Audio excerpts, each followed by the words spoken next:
Oo, rin yung ginagamit namin dun. Eh kami kasi sa likod namin kasi. Puno na yung tricycle. Wow, mabutas yan doon na sa likod.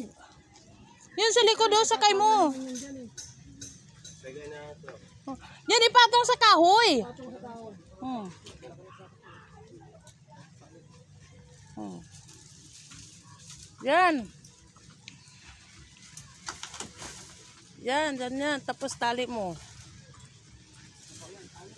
Dalawa lang naman tayo kasi sa motor sila eh. Si Bibi sa kasi Jerome tapos si ano. Si Walang dyan.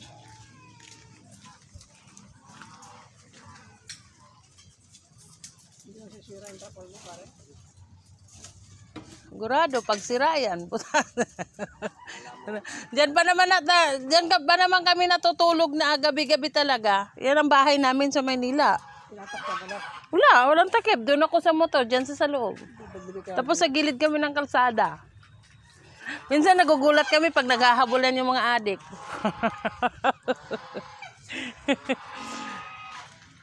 Minsan mag-asawa, nag-aaway. Nagbabatuhan. Diyan sa sidecar, ako doon sa motor.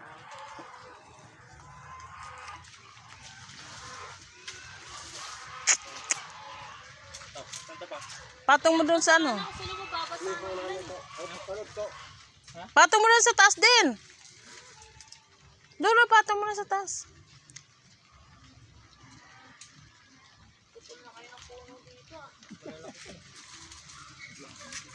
Sabi yung Christmas tree. Oh. Pagbilis ang panahon, kalahati tayo. Kaya nga. Gure mo, June na ngayon, tapos na yung Pasko. Magpapasko na naman uli. Bilis, no? 53 na rin ako. 70.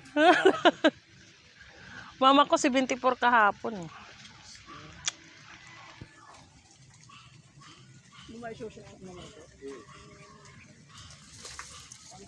Ayun o, may mangga pa na nag-iisa oh.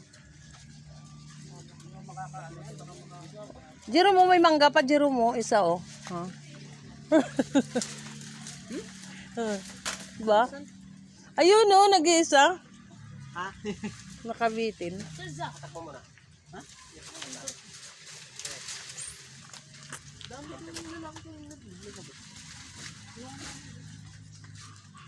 Hindi siya nakikita.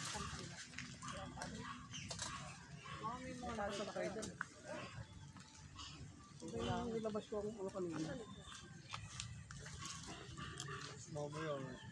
Paano tayo makapasok niyan doon eh? Baka sasabit-sabit tayo.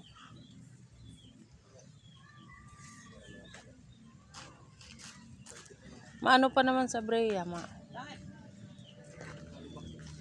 Malbak sa Brea. Dito, sa ano nga sa, di ba, doon sa dadaan tayo sa evacuation.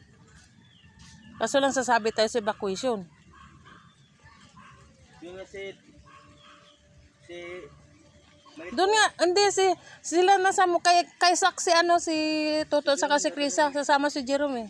Kaya yung smas, dadalhin yung smas. Ayun pa oh. alam mo, malalapit na po isa. Kawawa na naman si Bricks.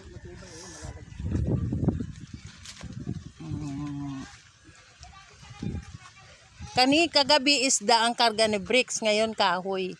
Oh, diba?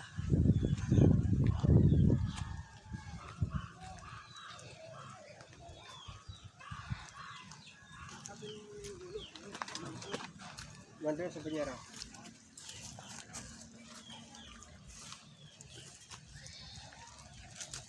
Sasakay ng